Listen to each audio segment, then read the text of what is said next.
नमस्ते राधे श्याम। बोल श्री कृष्ण भगवान की जय। एकादशी मैया की जय।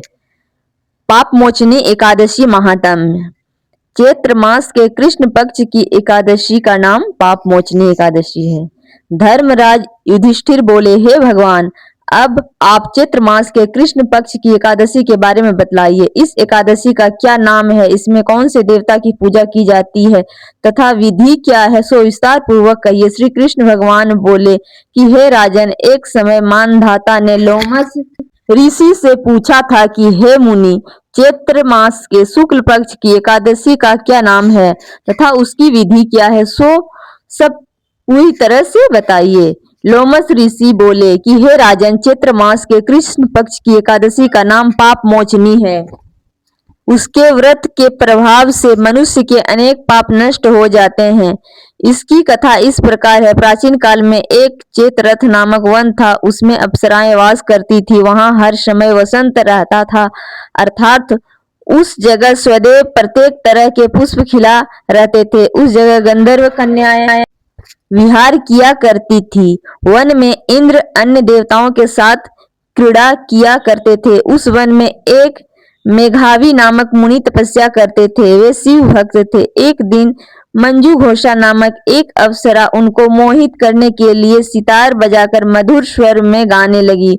उस समय शिव के शत्रु अनंग कामदेव भी शिव भक्त मेघावी मुनि को जीतने के लिए तैयार हुए। कामदेव ने उस सुंदर अप्सरा के भ्रू का धनुष बनाया, कटाक्ष को उनकी प्रत्यंचा डोरी बनाई, उसके नेत्रों को उस मंजू घोषा अप्सरा का सेनापति बनाया।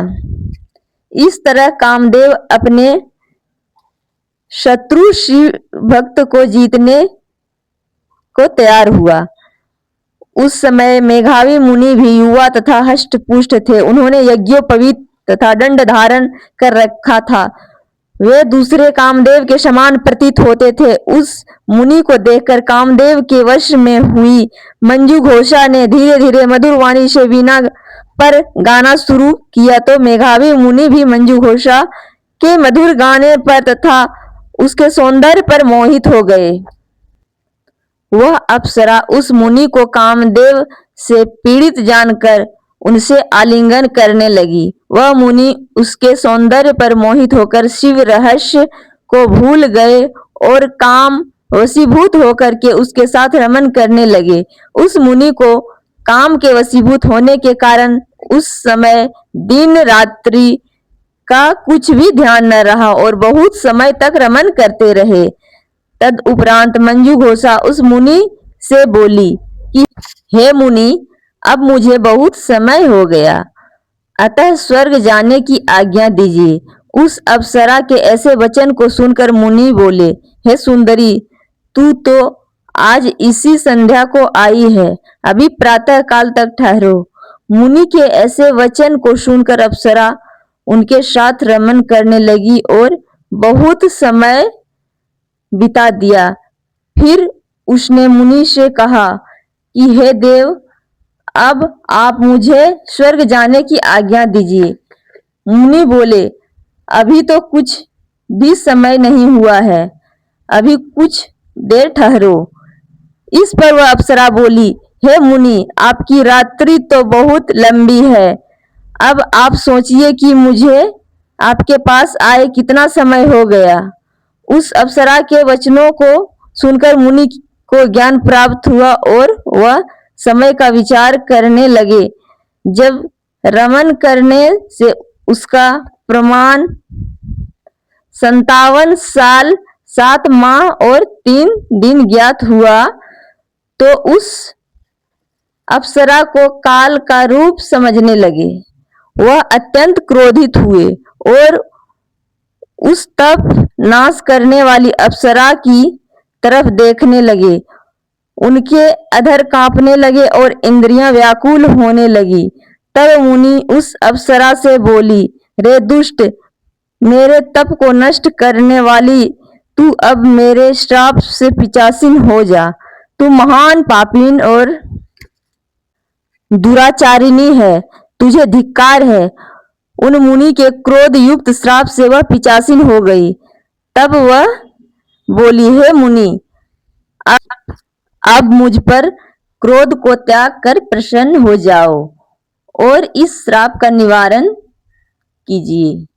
विद्वानों ने कहा है, साधुओं की संगत अच्छा फल देने वाली है, इसलिए आपके साथ में मेरे तो बहुत वर्ष व्यतीत हुए हैं, अतः अब आप मुझ पर प्रसन्न हो जाइए। तब मुनि को कुछ शांति मिली और उस पिचासिन से बोली, री दुष्ट, तूने मेरा बड़ा बुरा किया है, परंतु फिर भी मैं श्राप से छूटने का उपाय बतलाता हूँ। चैत्र मास के कृष्ण पक्ष की जो एकादशी है उसका नाम पाप मोचनी है। उस एकादशी का व्रत करने से तू पिचासिन की देह से छूट जाएगी। इस प्रकार मुनि ने उसको समस्त विधि बतला दी और अपने पापों के प्रायश्चित के लिए अपने पिता च्यवन ऋषि के पास गए। च्यवन ऋषि अपने पुत्र मेघावी को देखकर बोले, रे पुत्र, यह तूने क्या किया? तेरे समस्त तप नष्ट हो गए हैं।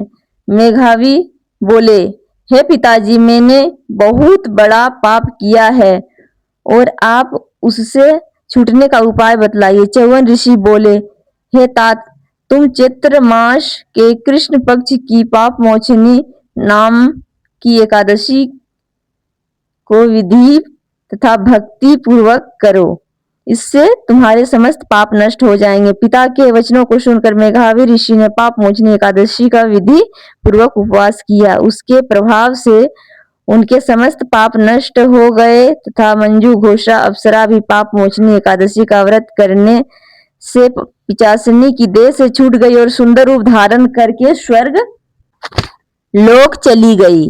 लोमस मुनि बोले, हे राजन, इस पाप मोचनी एकादशी के प्रभाव से सब पाप नष्ट हो जाते हैं।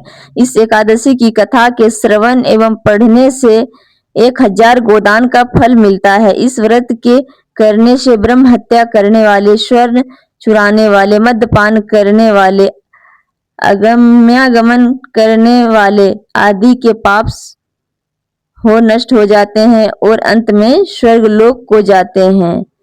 बोलो श्री कृष्ण भगवान की जय। एकादशी मैया की जय।